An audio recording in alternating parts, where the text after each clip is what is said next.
You ever sit in your own damn living room and feel like an intruder? I did. For years. It started subtly. Her parents, Clive and Marjorie, were the kind of people who introduced themselves with full titles. Dr. Clive Whitmore, financial consultant. My wife Marjorie runs the Whitmore Foundation. That foundation, by the way, was just a vanity charity that threw cocktail parties for their friends while doing the bare minimum for tax breaks. But to them, I was Greg, the guy who installed his own gutters and drives a car with mileage. Their words, not mine. I married into this porcelain zoo thinking I'd found someone who didn't mind that I wore steel-toed boots more often than Oxfords. Caroline, my wife, well, ex-wife as of a week ago, was elegant, graceful, and for a while, real. Or at least I thought she was. Turns out, it wasn't me she loved. It was the idea of rescuing me. I was her fixer-upper until I got too fixed for her taste. Built a custom home from the ground up, designed every inch of it with my bare hands, even made a name for myself as a contractor. But no matter how many rooms I added, I could never build a doorway into their world. They'd host dinners in my house and never once thank me. Just smile that tight country club smile and say things like, "It's amazing what Caroline's family has achieved." As if my sweat-stained blueprint wasn't sitting in a drawer just 2 rooms away. But the final straw? That was Lindsay, Caroline's sister. Now, Lindsay is the kind of person who thinks quiet luxury means a handbag that costs more than a semester of college. So when she got engaged to some chinless trust fund leech named Trevor, naturally, the Whitmores insisted on throwing her an intimate engagement soiree. At my house. You heard that right. My house. Caroline didn't even ask. She just told me. "It's just for one night, babe. You can go to your brother's or something. You'll hardly notice." That's when I realized I wasn't even part of the furniture anymore. I was background noise. But I didn't argue. Didn't raise my voice.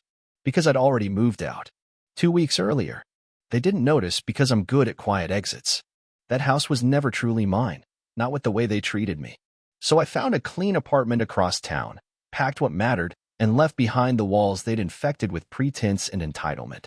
But I didn't stop there. I changed the locks. Legally, I still own the house. Fully paid for, under my name, signed and sealed before Caroline ever hyphenated her last name. And while I couldn't erase the memories, I could damn well erase their access. I waited, bided my time, until the night of the party. Lindsay's big night. They must have sent out dozens of embossed invitations. Private chef, valet service, a jazz trio flown in from New York, all to impress their champagne mafia friends. But here's the beautiful part. They didn't know the locks were changed.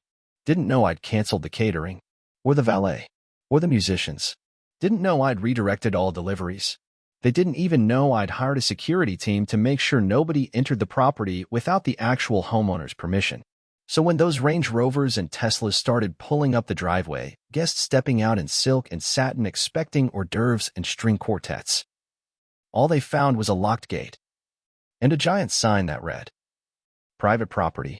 Event canceled. Trespassers will be prosecuted."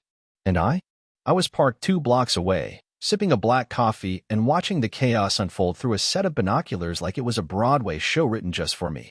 Clive's face turned the color of raw liver. Marjorie looked like she'd swallowed a lemon whole. Lindsay? She threw a fit so loud, I heard it from my car. Screamed at Caroline. At her father. At the wedding planner. At the sky. Guests milled around awkwardly, phones out, snapping pictures and whispering. Some laughed. Others left. But the party? Oh, the party never happened. Because for once, I wasn't the one locked out. I was the one holding the key. The next morning, I woke up to 87 missed calls. 12 from Caroline. 21 from Clive. 3 from Marjorie. The rest? A chaotic mix of unrecognized numbers, likely wedding vendors and confused guests wondering why their RSVP turned into a security risk. I made myself some eggs. Took my time. You know that calm that washes over you when the storm finally hits, and you're the only one with an umbrella? That was me. Whistling in my kitchen like I hadn't just detonated a grenade in the middle of their little social safari. By noon, Caroline was at my apartment door. I didn't buzz her in. I watched her through the peephole, hair still styled from the night before but frayed around the edges now, makeup smudged like regret. She knocked once. Twice. Then banged. I let the silence answer her. Eventually, I got a text. "We need to talk. You embarrassed my family." I stared at it. Laughed. Because her family?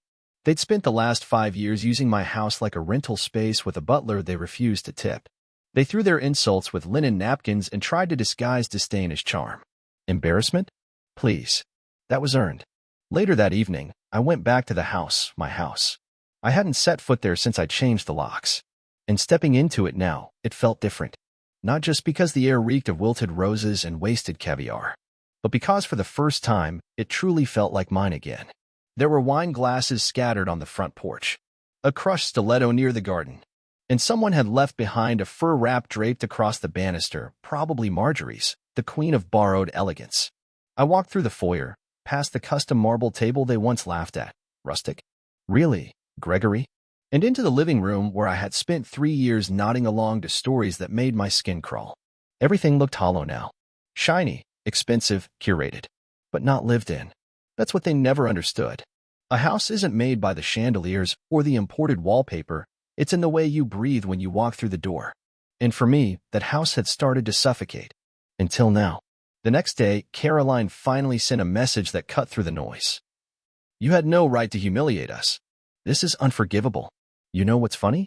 That word, unforgivable, she threw it at me like she thought she still had the moral high ground. She had no clue about what I knew. Because here's the twist they didn't see coming. I didn't just change the locks. I changed the game. The day after I moved out, I hired a friend of mine, Alexis. She's in real estate. Tough as nails, whispers like a scalpel. I handed her the deed and said, find a buyer. And she did. Private sale. Full cash offer. You know who owns the house now? I don't. Not anymore. I sold it. Closed escrow 2 days before their party. Which means, legally. They threw a party in someone else's home. The only reason I still had access was because the new owner's a buddy of mine. He gave me keys and full control until he moves in next month. The Whitmores? They don't know that yet. But they will. And Caroline? Oh, she's going to learn that you don't build a life out of pretense and expect it to stand when the truth starts swinging the wrecking ball. Tuesday morning. I was sipping coffee when I got the first call from Lindsay, the bride-to-be with champagne taste and a loyalty budget. I didn't answer.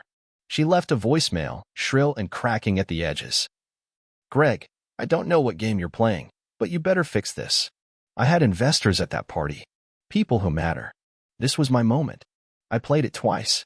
Not because I needed to hear it again, but because it was the first time I'd ever heard her voice without that dripping condescension.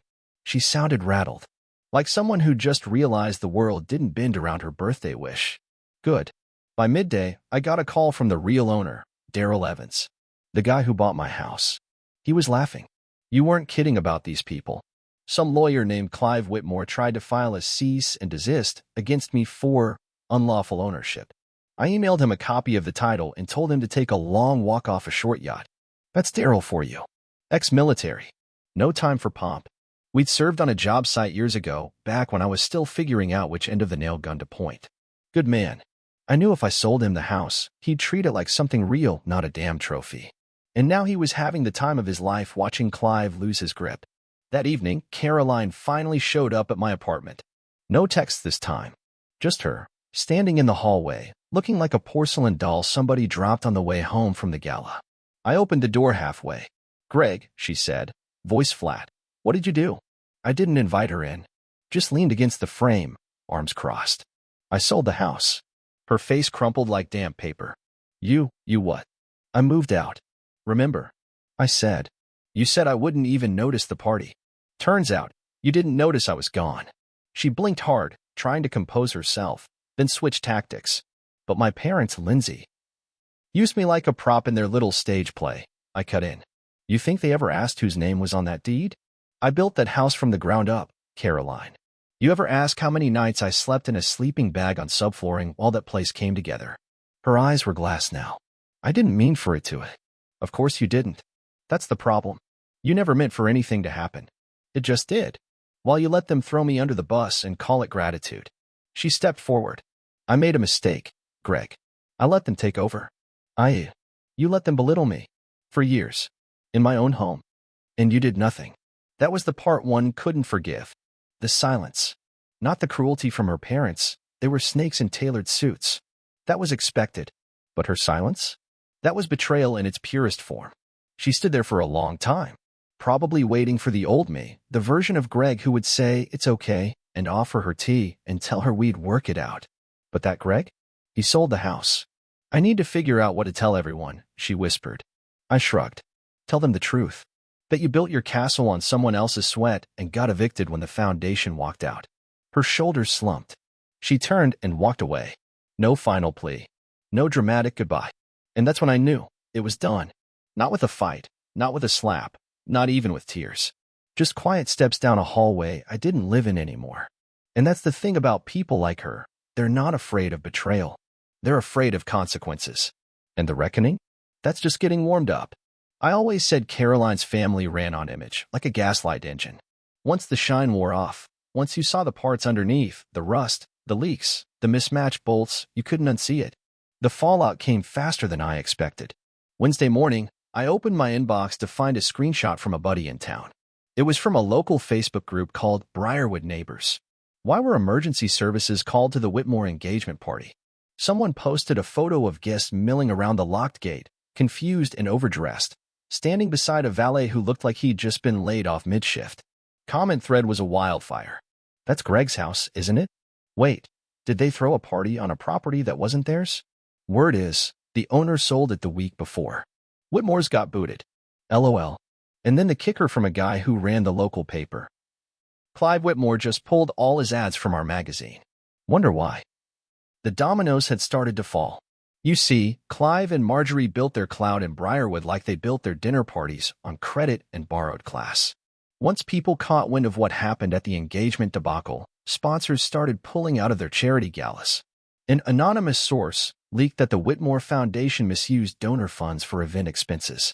And let's just say that anonymous source had receipts. Because I'd seen the catering invoices. The ones Marjorie accidentally billed to her nonprofit while planning a private party. Oops. Caroline texted that afternoon. What did you do? I didn't answer. If she wanted an explanation, she could read the paper like everyone else. That night, I had a drink with Daryl, the new owner of the house, and he told me something that made me pause mid-sip. Guy from the city council reached out to me, he said. Apparently Clive's been petitioning for that zoning exemption for months. But after your little party cancellation, word got out he lied about property ownership. Council's not too happy. Looks like his little development plans just hit a wall. He grinned. Funny how that works. I raised my glass. To poetic roadblocks. Because that's the thing about people like Clive, they climb up on pedestals made of cardboard and act surprised when it rains. But the best part? It wasn't just Briarwood. It was Caroline. She thought I'd come crawling back. That I'd miss the house, miss the rituals, miss her. But I didn't miss a thing. I'd already started designing a new home. Smaller. Simpler. Just for me. No guests, no in-laws, no foundation built on compromise. A real home this time. Caroline showed up at my apartment again 2 days later. This time, no makeup. No excuses. Just a question. Did you plan all of this? I didn't answer right away. Just looked at her and said, I didn't plan it. I built it. Because I'm not the wreckage. I'm the renovation. And she? She's the blueprint I'll never follow again. The Whitmores built their empire like it was Teflon coated. Every lie slid right off. But see, they forgot one thing. You can't dodge gravity. The Monday after the party debacle, Clive showed up at Daryl's law office. Not my office, Daryl's. The new owner of my old house. The receptionist described it to me like this. He came in red-faced, demanding to speak with someone who understands the value of community equity. Translation, he was trying to sweet-talk his way out of embarrassment by hiding behind a thesaurus. Daryl let him sit in the waiting room for 45 minutes before finally poking his head out and saying, Oh, you're that guy. He never invited him in. That same afternoon, I received an envelope. Inside was a formal letter from the Whitmore Foundation.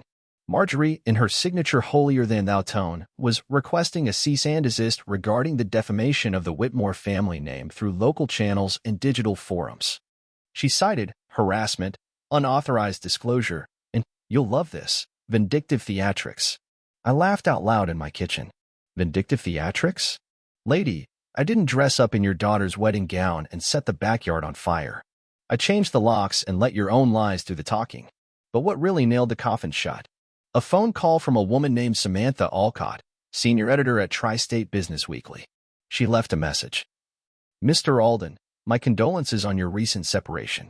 I'd like to interview you about your experience as an entrepreneur who started from the ground up and managed to navigate a personal and professional crossroads with, let's just say, unusual strategy.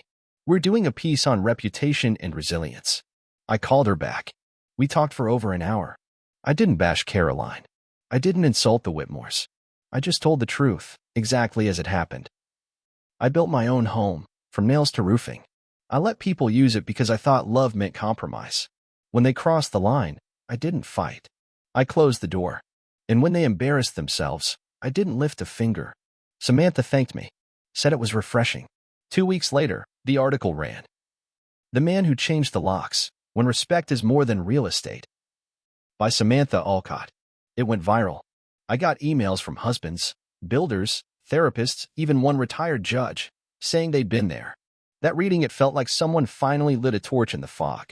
Caroline texted me the next day. You turned our divorce into a media moment? I didn't respond. Because no, I didn't. She did. They all did, by treating love like a ladder and climbing with their heels on my back. Now, they can sit at the top of that ladder and wobble. Because I'm not under it anymore. The Whitmores always lived by the guest list. Who was invited, who was photographed, who was seen sipping what next to whom. But lately, nobody was showing up. See, after the article dropped, and after Samantha's piece made the local news cycle, things changed.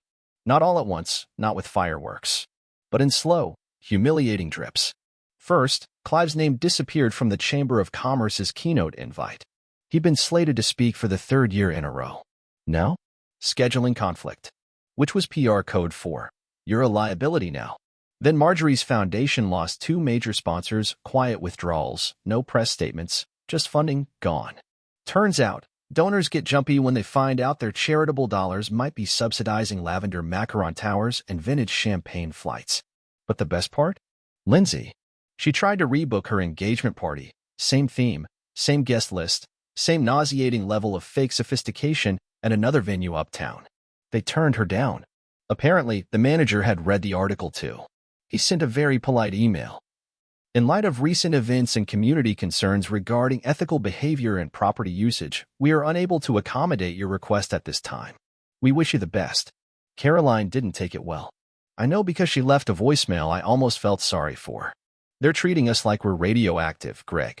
Like, we're tainted. You really couldn't just let it go. Let it go? Let me tell you something. They used my house like a backdrop. They talked down to me like I was the help who forgot to wear a tux. And when I left, they never asked why. They just sent out another batch of invitations. Now they're mad because the mask cracked? Good. They needed to see what real accountability looks like. It doesn't come in shouting matches or broken dishes. It comes in the form of empty RSVP lists and closed doors. You know what I was doing while they were scrambling to salvage their social lives? I was framing out the new house. Not just metaphorically, I mean with lumber, steel, and a nail gun. I kept it simple. 3 bedrooms, clean lines, southern-facing windows. A workbench built into the garage, with space for the motorcycle I never had time for before. A reading nook. A garden I could actually tend to instead of trimming hedges just to impress someone's plastic friends. My contractor, Jesse, an old buddy from my early crew, asked me about the Whitmores one day while we were framing the kitchen. You ever gonna regret it? He asked, hammer in hand. I thought about it. No, I said. They were a ballroom. I needed a front porch. He didn't say anything, just nodded once, and we got back to work. I stood on the porch of my new place just before sunrise. Coffee in one hand, blueprints in the other. No marble floors, no polished speeches, just sawdust in the air and the sound of something real being born. I'd chosen the land carefully, an old lot on the edge of town, tucked between a stretch of trees and a weathered creek. No neighbors within earshot, just the kind of quiet you earn. That morning, I was finalizing measurements for a wraparound porch. I never cared about porches before. Back at the old house, they were just decoration, another box to check on some HGTV fantasy. But now they meant something. A place to sit, to be, to breathe in peace without looking over your shoulder. That's the thing about betrayal. It doesn't just burn, it brands you. For a while, every quiet moment felt like something was missing. But then I realized, it wasn't that something was missing. It was that they were gone. And that was exactly the point. Caroline hadn't reached out in a while. Last I heard, she moved in with a friend from her gallery circle. Rumors were swirling that the engagement was off. Trevor, Lindsay's would-be groom, had quietly canceled his lease and left town. Nobody knew why, but I did. Because a man who's planning a life doesn't stick around after seeing the curtain drop. And Caroline, I imagine she started to notice that when people looked at her now, it wasn't with envy. It was with a mix of sympathy and caution, like she was radioactive, like getting too close might smear their reputation by association. Clive and Marjorie had gone quiet too. No more magazine clippings, no more gala photos. I heard their invitation-only summer fundraiser was postponed due to unforeseen logistics. I'm guessing the logistics were the whispers behind their backs. You see, they spent years building a brand. Perfect smiles, wine cellars, white glove brunches. But the one thing they forgot to build? Character. And once the lights go out, once the guests stop clapping, that's all you're left with. I don't smile much, not in a performative way. But when I walk through the skeleton of my new home, sunlight streaking through the exposed frame like a cathedral of second chances. Yeah, I smiled then. The only fingerprints in this place would be mine. Every beam, every joint, every slab of concrete had one purpose: to remind me I survived. I outgrew the lie. I buried the version of myself that bent to keep the peace while they broke me with compliments and fake gratitude. They thought I'd burned down, but I rebuilt. Without them. 3 weeks passed. The new house had walls now, a roof, plumbing roughed in. I'd picked out slate blue siding and black-framed windows that gave the place a quiet strength. No gold trim, no chandeliers, just honest materials and craftsmanship built to last. And while I was laying down the bones of something permanent, the Whitmores, they were grasping at the ghost of relevance. I got wind of it through Alexis, my real estate agent, the one who helped me sell the old house. She called me laughing. "You're not going to believe this," she said. Marjorie tried to rent the same event space where Lindsay's failed engagement party was supposed to be. And I asked. They declined. Politely, of course. But it's the same story everywhere. Nobody wants their name tied to them. I've never seen social capital burn so fast. Burn, indeed. But the real match was struck at the local art museum. Caroline had been working on a solo exhibit for months. It was supposed to be her comeback, her identity series, an exploration of domestic life through sculpture and abstract photography. I'd seen early concepts, all curated perfection. Still life lies shaped into resin and ivory. An apology in form, maybe, but not in spirit. Anyway, the museum had confirmed her slot before the party debacle. But after? They pulled the plug. Officially, curatorial redirection. Unofficially, they didn't want the headline. Disgraced socialite's daughter hosts exhibit on truth in the modern home. I mean, come on. When the punchline writes itself, no one wants to foot the marketing bill. She emailed me that night. Not angry, not demanding, just unraveling. I know I can't undo what I let happen, but I wanted you to know I meant some of it. Us. Before everything got loud. I didn't reply, because maybe she did mean it. But she didn't fight for it. She let the noise take the wheel, and now she's surprised it drove her into a ditch. I once read somewhere that people rarely change, they just get revealed. Caroline. She was a mirror. Polished, beautiful, but fragile. And eventually, every mirror breaks if all it reflects is other people's approval. Me? I wasn't a mirror. I was a wall. And after years of letting them hang their egos on me like cheap art, I finally tore the damn drywall down. By the time fall crept in and the first frost hit the edges of my new lawn, I was sleeping better. Not just longer, but deeper. That kind of sleep that comes when you know you're not sharing a roof with people waiting to turn your silence into consent. I didn't dream of Caroline. Not anymore. I used to. Back when everything was unraveling. I'd see her in a wedding dress, walking down a hallway that kept getting longer, the door at the end always out of reach. Or sometimes I'd hear her voice through the walls of a home we no longer lived in, talking to guests who weren't there, laughing at jokes I couldn't hear. But those dreams stopped. Funny what happens when you stop begging ghosts to stay. One crisp morning, I walked the frame of the house alone. The porch was done. The roof sealed. The drywall was going in next week. I had time to breathe, to think. That's when I got the call. My old neighbor from across the cul-de-sac. The one who used to wave at Caroline every morning while she watered the roses she didn't actually plant. "Greg," he said, "just wanted to say, I saw the article.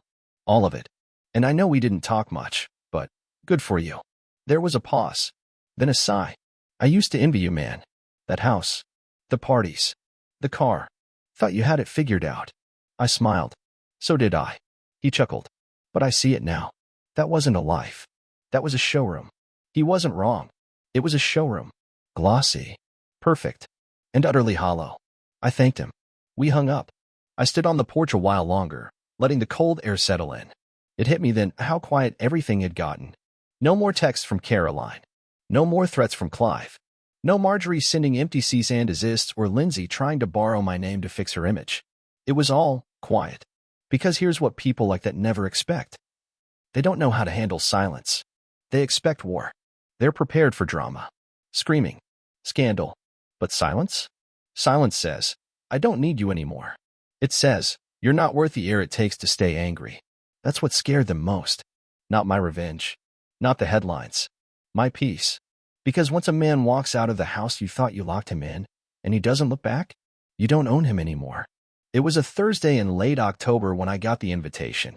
A cream-colored envelope, thick stock paper, gold-embossed letters. The kind of thing that makes you feel like you're being invited to royalty, not a backyard circus. The return address? Clive and Marjorie Whitmore. Inside was a folded card. Short, terse, polite on the surface, desperate underneath. You were cordially invited to a private reconciliation dinner at the Whitmore residence. Formal attire requested. RSVP to Marjorie by Sunday. No apology. Not a single, we're sorry for what we did. Just a demand, dressed in cursive and delusion. You know what the most dangerous thing about narcissists is? They don't fear consequences, they fear exclusion. They watch their reputation erode, their party shrink, their influence vanish like smoke. And now? They were crawling back, not out of guilt, but out of need. They thought I'd be flattered, that I'd see their olive branch and break bread. But I didn't need their table. I had my own. That weekend, I had Jesse and a few friends over at the new place. No tuxedos, no waitstaff, just beer in hand, music playing low, steak sizzling on the grill I'd built from scratch. We didn't toast to revenge. We toasted to presence. Real friends. Real people. People who didn't care what your last name sounded like on a foundation board. That same night, I drafted my RSVP. Didn't send a letter. Didn't text Marjorie. I took a photo instead. Of me standing barefoot on the porch of my new home. Framing hammer in one hand, coffee in the other. Behind me, a house filled with light. No designer furniture. No curated lies. Just light. I posted it to my socials with one caption. Turns out peace doesn't need an RSVP. It was the last time I heard from any of them. No follow-up. No guilt trips. They got the message loud and clear. They wanted a man who could build palaces and stay quiet in the back room. What they got was a man who walked out, shut the door behind him, and built something better. Without them, 6 months later, the house was finished. No ribbon cutting. No catered event. No drone footage or real estate spreads. Just me. Keys in hand. Hardwood floors glowing with early sun. The smell of fresh paint and sawdust still clinging to the air like a reminder that this, all of it, was mine. I moved in on a Tuesday. Unceremonious. Quiet. I didn't post it. Didn't text anyone. Didn't announce it like a new job or a new car. Because this wasn't a milestone for public approval. This was a reckoning for my soul. I remember the first night, how still it was. No clinking glasses. No guests overstaying their welcome. No Caroline humming to herself while preparing food for people who didn't deserve her time. Just a fire in the hearth. A blanket. And the sound of wind against the siding. I poured a drink. Sat by the fire. And let it hit me. I hadn't felt peace in years. Not since before Caroline. Before Clive's smug grins. Before Marjorie's backhanded compliments. Before the engagements and events and the constant need to perform respectability. Dear? I didn't need to be impressive. Just honest. Funny thing is, people always say time heals. It doesn't. Clarity heals. Time just gives you the space to see clearly. And what I saw, now, was the truth I'd been too loyal to face before. I'd spent years trying to build a life with people who only wanted the illusion of me. They wanted the home, the provider, the steady hand, but not the man who dreamed bigger, who questioned things, who didn't play politics at dinner or fake admiration for rich frauds with manicured morality. They didn't want me. They wanted a version of me that made them look good. And when I stopped playing that part, they wrote me off. So I rewrote the story, not out of spite, not out of vengeance, not even out of pain, but because I deserved better. And in the echo of that new home, surrounded by things I built with my hands and my heart, I finally believed it. I met her in the most unremarkable place, aisle 6 of a hardware store. I was buying hinges. She was arguing with an employee about the weight load of a wall anchor. Not dramatic, not romantic, but real. She wore jeans with dried paint on the thigh and had sawdust on her hoodie like it belonged there. She wasn't wearing makeup, and her hair was tied back in a way that said function first. She looked like someone who could build a deck and fix your tax returns. I don't know why I noticed her at first. Maybe because no one else in that store seemed to be working that hard to prove anything. And neither was she. Just as I was walking past, she turned to the employee and said, "If this fails, I'll be back with a sledgehammer and an attitude." I laughed. She glanced at me, raised an eyebrow. "You think I'm kidding?" "God, I hope not," I said. That's the best threat I've heard all day. We started talking. Not about the weather. Not about our jobs or our exes or our ambitions. Just normal things. Hardware. Projects. The way contractors cut corners these days. She told me she taught woodworking at a vocational school. Said her name was June. I told her I was rebuilding.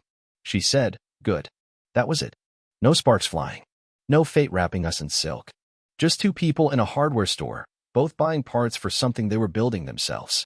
A week later, I ran into her again, local diner, same booth I always sat at. She came in with a toolbox, ordered coffee, and started sketching something on a napkin. "Working?" I asked. She smiled. "Always." And that's how it started. No pretense. No family name to protect. No house to show off. No parties, no pressure, no campaign to impress. Just conversation. Peaceful. Easy. Honest. And maybe that's what hit me the hardest. I wasn't used to honest. For years, I'd been choking on white lies wrapped in ribbon, told that appearances mattered more than comfort, that hosting was love, that silence was civility. But June? She didn't do silence. She asked hard questions. She made direct eye contact. She laughed in a way that made you feel like the only person in the room, and she didn't care if it made anyone uncomfortable. She didn't fit into a curated life. She built her own damn shelf and told the world to either help or get out of the way. And me? I found myself sitting across from her wondering what it would be like to have a life that wasn't just built to impress, but to live inside of. 2 months after I met June, I stopped thinking about the Whitmores. Not in that obsessive, white-hot way where your mind loops through every insult like a scratched record.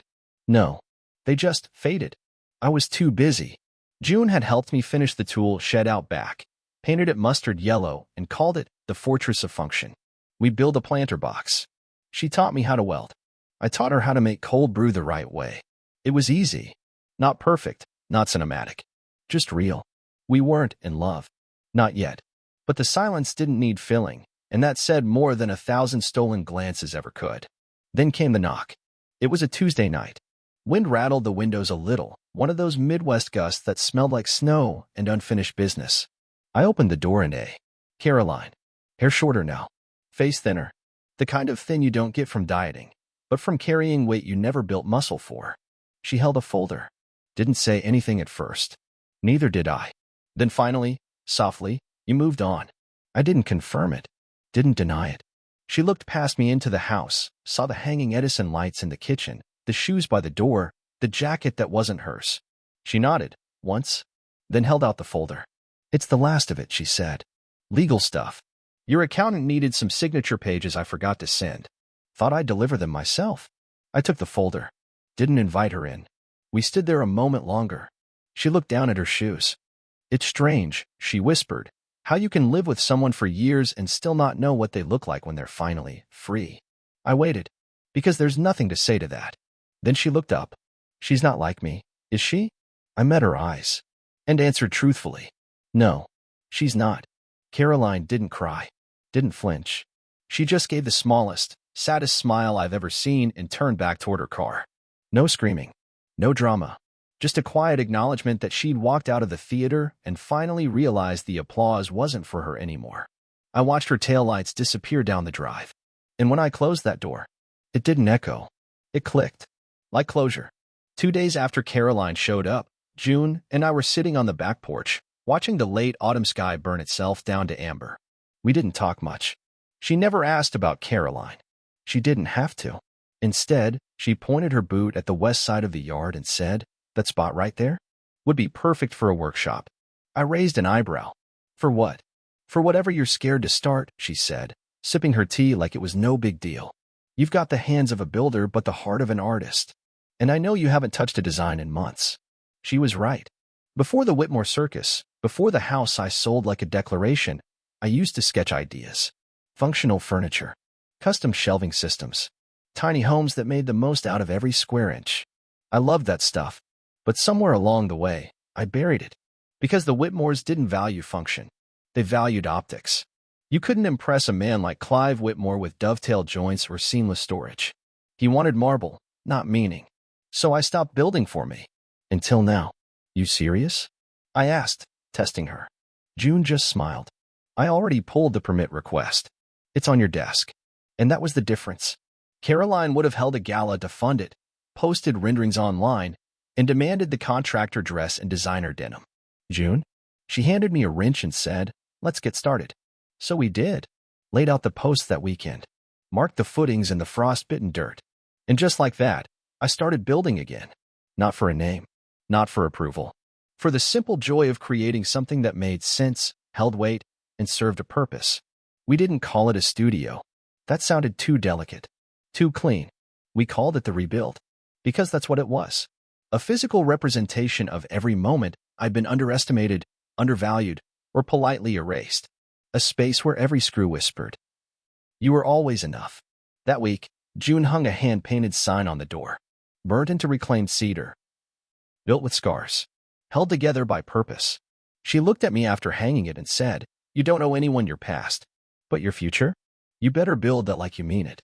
I didn't say anything. Just kissed her like I'd meant to do since aisle 6. It was supposed to be a slow Friday. June was at the school, teaching her seniors how to safely operate table saws without losing fingers or dignity. I was in the Rebuild, staining a bookshelf I didn't need but wanted to make anyway. That's how you know you're healing, when you build things just because. Then my phone buzzed. Unknown number. I almost let it ring. Something made me answer. "Mr. Alden?" a man said. Voice smooth, corporate. "My name's Bradley Cross. I represent Eastbrook Development." He paused, waiting for recognition. I gave him silence. "I believe you're familiar with the Whitmores?" Now that got my attention. "Unfortunately," I said. Bradley chuckled like a man who'd been practicing charm in the mirror. "Well, I won't keep you long. We recently acquired several properties on the south side, including a few with legacy ties to the Whitmore family. We're launching a series of Ecolux community spaces and, well, we'd like your help." "With what?" He cleared his throat. "With the design. Your name came up as a visionary in sustainable builds, and with your recent press visibility, we think your involvement could lend some authentic credibility." Ah, there it was. The pivot. The same family that once laughed at my tool belt, that used my house like a rental hall, that called me a builder, not a thinker, now they wanted my credibility. Because theirs was bankrupt. I didn't answer right away. I just let that delicious moment simmer. "You're asking me to sign on to a project with Whitmore fingerprints on it?" I asked. "Technically," he said carefully, "the Whitmores are minority investors. Silent partners. Right. The kind that whisper from the shadows while someone else does the work." He laughed awkwardly. "We pay generously, of course. Of course. They always do after the damage is done." I told him I'd think about it. Not because I was interested, but because I wanted them to sweat. That night, I told June. She raised an eyebrow. "You thinking about taking it?" I shook my head. "No. I'm thinking about how poetic it is that they need me now. That the guy they used to call blue collar is the one who could save their brand." She didn't say, "Told you so." She just handed me a pencil. "Then draft a rejection letter that makes them cry." So I did. Here's a taste of what I sent them. To Mr. Cross and the Eastbrook Development Team. Thank you for your interest in my work. Unfortunately, I must decline your offer. I've spent the last year rebuilding something far more valuable than a portfolio, my integrity. Associating with the Whitmore name would be a step backward. I no longer build to impress. I build to matter. Respectfully. Gregory Alden. No counteroffer came. No plea. Just silence. And this time, it was my silence. It came by courier. No email. No text. No smug voicemail. Just a thick envelope slid under the door of the Rebuild while I was inside sketching cabinet designs for June's classroom. I saw the corner of it poking through the dust and already knew. Only Clive Whitmore would think a monogrammed envelope and embossed wax seal still meant something in a world where people are trying to survive. Inside? A letter. 3 pages. Typed. Bullet-pointed. Like he was closing a merger and I was the product. He called it a proposal for mutual benefit. Here's the gist of it. Clive was hemorrhaging partners. The Whitmore name had lost its community shine. Their family foundation was on the verge of being dissolved or absorbed. And the Eastbrook development project was stalling because no designer worth their name wanted to be associated with the Whitmores. That part made me grin. But then came the hook. Gregory, this is an opportunity to pivot, to write a legacy beyond the bitterness. We are willing to grant you full design control and 10% ownership in the Eastbrook build-out if you agree to lend your name and credibility to the project. We are not asking you to forget, merely to evolve. Evolve. That word. As if the past was just a phase I hadn't matured beyond yet.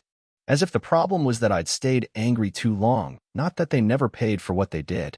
And at the bottom of the letter, in handwriting that looked like it was choking on pride, he'd added, "We wronged you. That much is clear. I offer this olive branch not out of guilt, but out of recognition. You were always better than we allowed ourselves to see." I stood there for a long time, just staring at that last line. Not because it meant anything, but because I realized he meant it. And that's what made it pitiful. Clive wasn't apologizing. He was admitting failure, only because I was now someone too visible to ignore.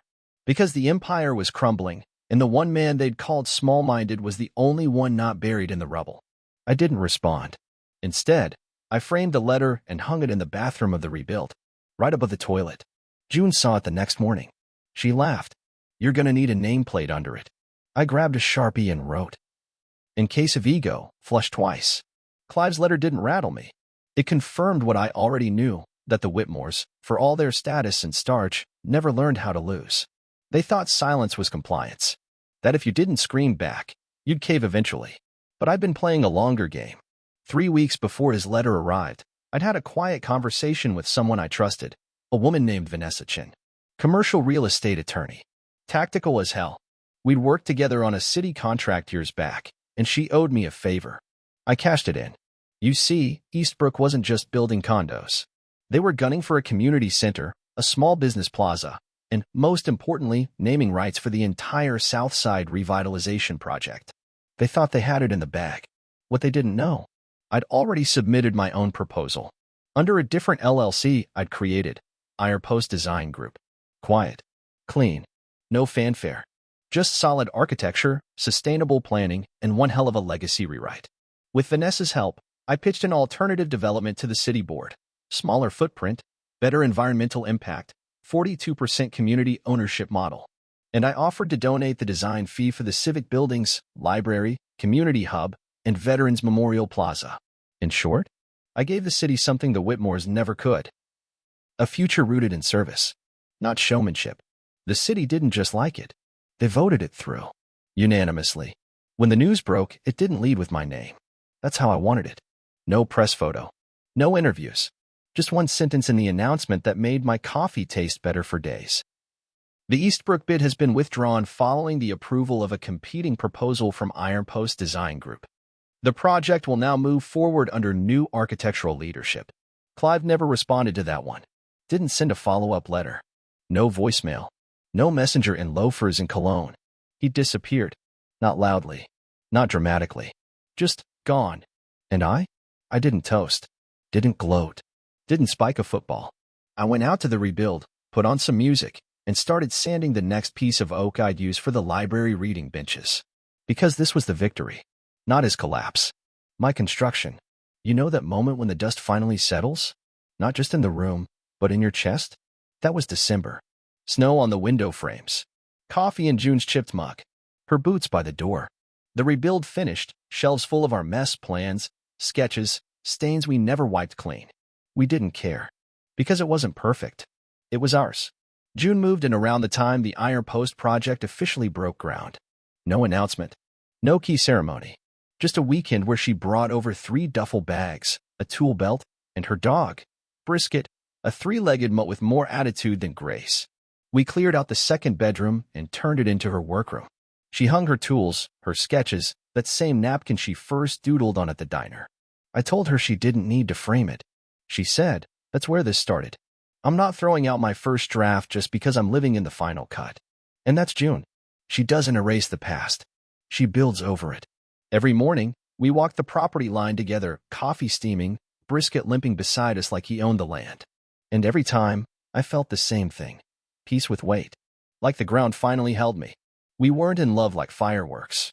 We were in love like foundations, slow, intentional, pressure-tested. Some nights we didn't talk at all.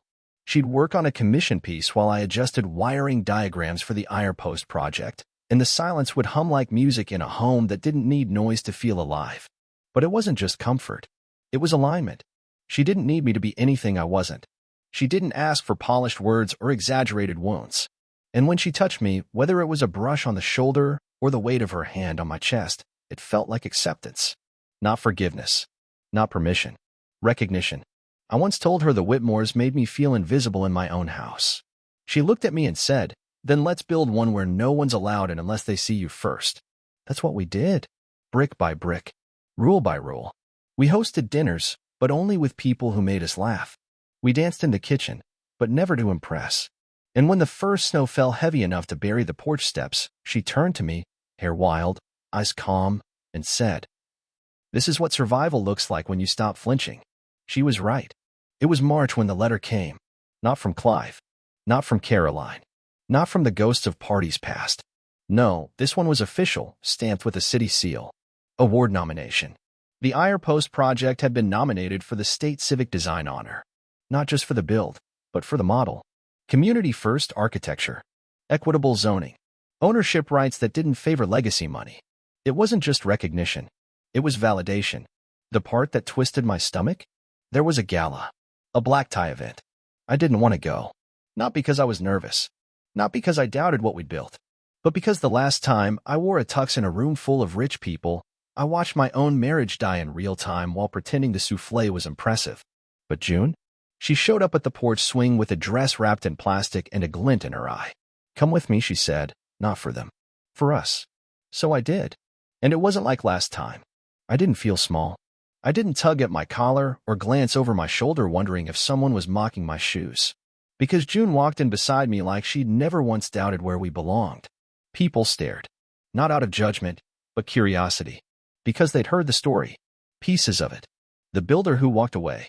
The house that changed hands. The man who sold his past and drafted his future by hand. When they called Ironpost's name, June squeezed my hand. I walked up. No speech. Just a nod. That night, I didn't shake the hands of people who once ignored me. I didn't give interviews. I didn't play the game. I left with the only person in the room who mattered. Back at home, we kicked off our shoes, poured a drink, and sat by the fire. She leaned on me. "You good?" I thought about it. About Caroline. About Clive. About the parties, the insults, the years I spent being ornamental in my own life. And then I looked around at this home, this woman, this quiet piece built not out of apology, but truth. "I'm better than good," I said. She smiled. "Then maybe it's time you tell the whole story."